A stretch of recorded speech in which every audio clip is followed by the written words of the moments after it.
I can't tell them. You live in Glendale or Reading? I live actually in San Diego. I just want to it's so cozy. Yeah. It's really nice. Mosier's to yours, or? All three of these are Mosier. He does good work. All right, that's a good story. No, it wasn't upholstery. It was the above the steering wheel.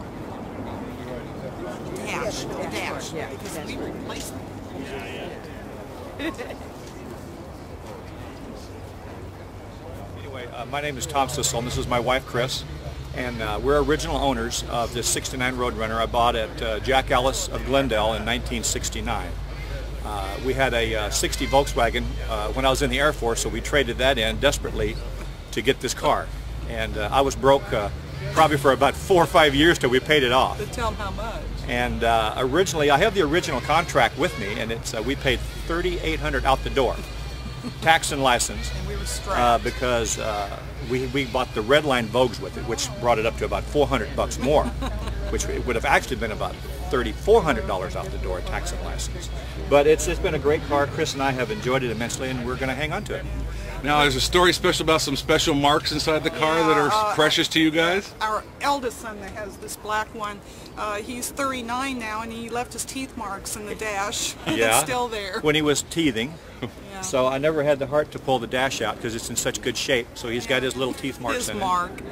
And, well, great. And as I said, next to us, the black Roadrunner, that's my son's. Well, great. We'll take some shots of that, too. Okay. Thank you very much, guys. You Thank bet. you. Have a good day. Thank you. Now, what channel?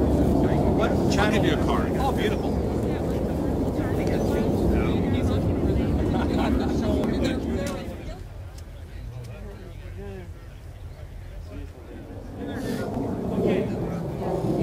And then you said you'll give us your card later.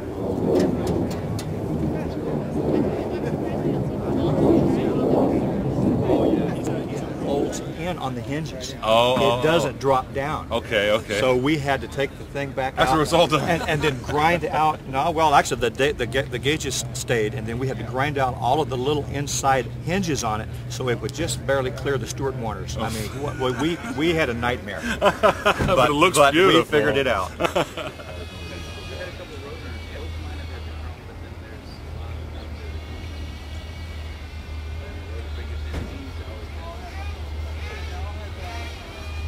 Hi, my name's Sandy Harmon, and I live in Huntington Beach, California. And this is my 71 Super Bee. She's a 340. They only made 268 of that engine size, so she's pretty rare. She's numbers matching still. I found her out on the street for sale.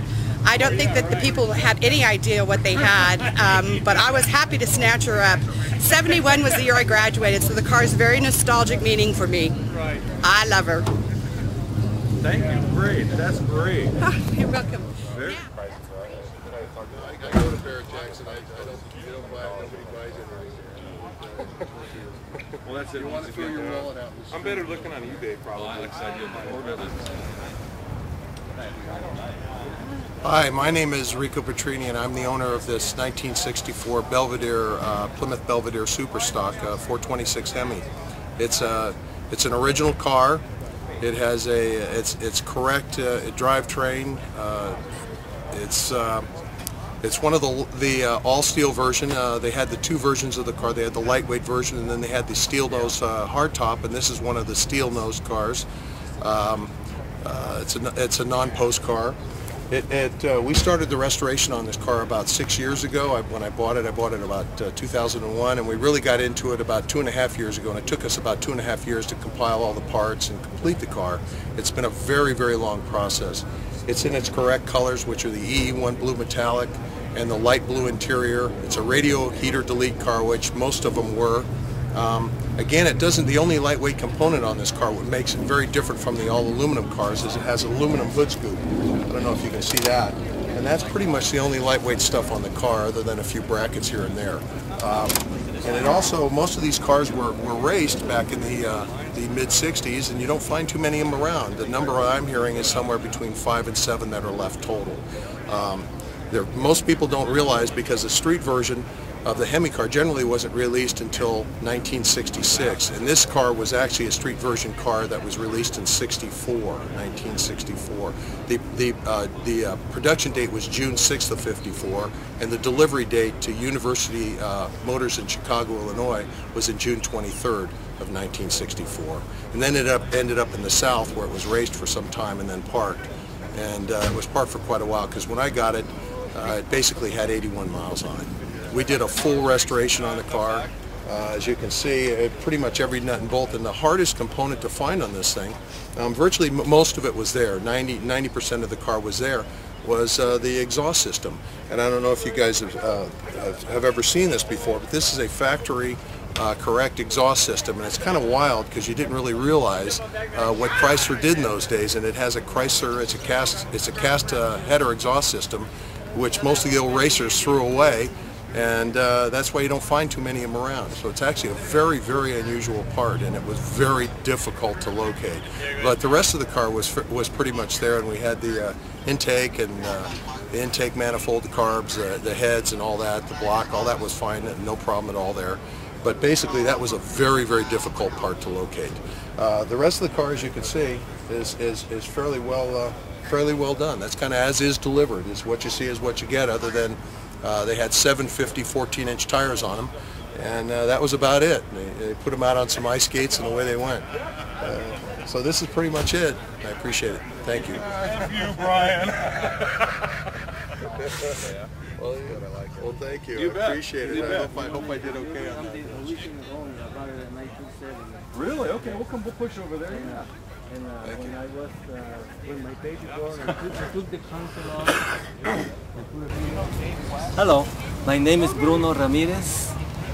When I was in my teenage years, this is a long time ago, in 1967, I always wanted a 1967 GTX 4-speed, which in that time they only wanted a $900 down payment on the car. I only have $500, so I went and purchased a Galaxy 500, which, you know, that's all I can afford. And then I still had in my mind get a 4-speed. So in the 70s, somebody hit my car a little bit on the side and the Galaxy, and I went over and traded for this beautiful car. I owned it since brand new. And when I was in my long trips, I took the console off so I can put a pillow in between and let my son rest with his head facing to the front of the car. And every time I change the gear, 4 gear, almost every time I almost hit his head. I'm just kidding. I always tell him that's why you got a big hard head. And I enjoy my car, and I enjoy coming here. I come here every year, twice a year. I come in April and October.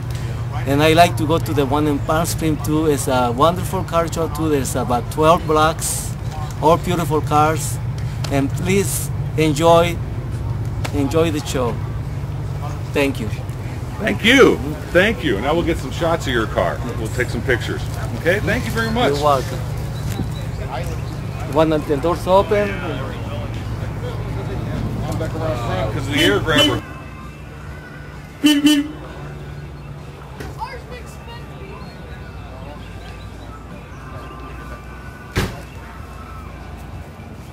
license plates